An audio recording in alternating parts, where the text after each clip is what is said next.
ভাগ্য ও ত্যাগের মহিমা। একদিন মহর্ষি নারদ হাতে বীণা নিয়ে নারায়ণ নারায়ণ নাম জপ করতে করতে বৈকুণ্ঠের দিকে যাচ্ছিলেন। পথে এক মহিলার সঙ্গে তার দেখা হল। মহিলার মুখমণ্ডল ছিল ম্লান, চোখে এক গভীর শূন্যতা।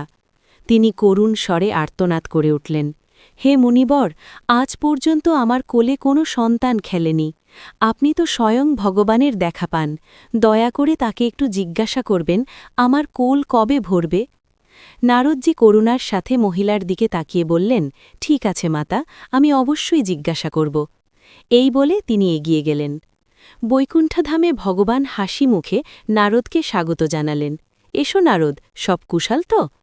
নারদ বললেন, প্রভু, পথে এক মহিলার সাথে দেখা হল, তিনি বড়ই ব্যাকুল হয়ে জানতে চেয়েছেন তার সন্তান কবে হবে। ভগবানের মুখ গম্ভীর হয়ে গেল। তিনি বললেন, নারদ, ওই মহিলার ভাগ্যে কোনো সন্তান যোগ নেই, তাকে গিয়ে কথাই বলে দিও। ফিরে আসার সময় নারদজি দেখলেন সেই মহিলা দূর থেকে দৌড়ে আসছেন, তার চোখে আশার আলো। তিনি জিজ্ঞেস করলেন, প্রভু কি বললেন? নারদজির উত্তর বজ্রের মতো আছড়ে পড়ল, মাতা, ভগবান বলেছেন তোমার ভাগ্যে কোনো সন্তান সুখ নেই। মুহূর্তের মধ্যে চারপাশ স্তব্ধ হয়ে গেল। মহিলার পায়ের তলা থেকে যেন মাটি সরে গেল। তিনি ফুঁপিয়ে কাঁদতে লাগলেন। নারদজি নিঃশব্দে সেখান থেকে চলে গেলেন। সময় বয়ে চলল। একদিন সেই গ্রামে এক সাধু এলেন। তিনি ডাক দিলেন, যে আমাকে একটি রুটি দেবে আমি তাকে একটি সুসন্তান দেব। সেই নিঃসন্তান মহিলা, যার চোখ আজও অন্যের সন্তান দেখে জলে ভরে ওঠে, তিনি দ্রুত ছুটে গিয়ে রুটি তৈরি করে সাধুর সামনে রাখলেন। সাধু হাসিমুখে বললেন, তোমার কোল অবশ্যই ভরবে। আর ঠিক তাই হল। কয়েক বছর পর সেই ঘরে এক সুন্দর পুত্র সন্তানের জন্ম হল। ঘরে ঢোল বাজল, প্রদীপ জ্বলে উঠল। যে ঘরে নিস্তব্ধতা ছিল সেখানে এখন শিশুর খিলখিল হাসি। কয়েক বছর পর নারদজি আবারও সেই পথ দিয়ে যাচ্ছিলেন। সেই মহিলা নিজের সন্তানকে কোলে নিয়ে হাসিমুখে বললেন, নারদজি, আপনি তো বলেছিলেন আমার ভাগ্যে সন্তান নেই। দেখুন, এই আমার লাল। এক সাধু আমাকে আশীর্বাদ করেছিলেন এবং ঈশ্বর আমাকে সন্তান দিয়েছেন। নারদজি অবাক হয়ে ভাবলেন, এটা কি করে সম্ভব? তিনি সরাসরি বৈকুণ্ঠে গিয়ে ভগবানকে প্রশ্ন করলেন, প্রভু, আপনি তো বলেছিলেন ওর ভাগ্যে সন্তান নেই, তবে এটা কিভাবে হল? ওই সাধু কি আপনার চেয়েও বেশি শক্তিশালী?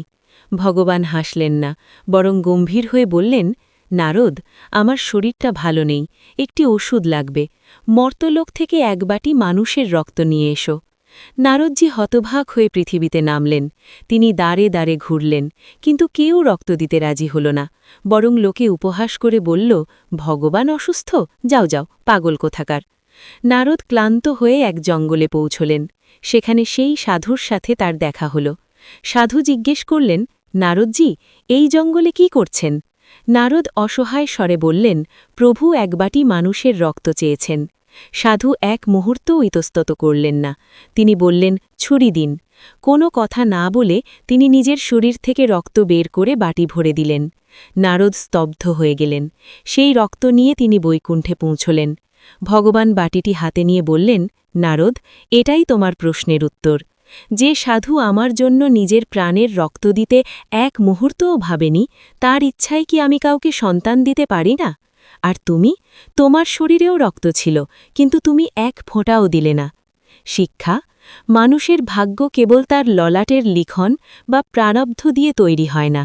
মানুষের কর্ম, করুণা এবং অন্যের জন্য নিবেদিত নিঃস্বার্থ প্রেম ভাগ্য পরিবর্তনের ক্ষমতা রাখে। কমেন্টে ভক্তিভরে লিখুন, জয় রাধে, জয় রাধে। ভিডিওটি ভালো লাগলে লাইক করুন, শেয়ার করুন, সাবস্ক্রাইব করুন, কমেন্ট করে মতামত লিখুন।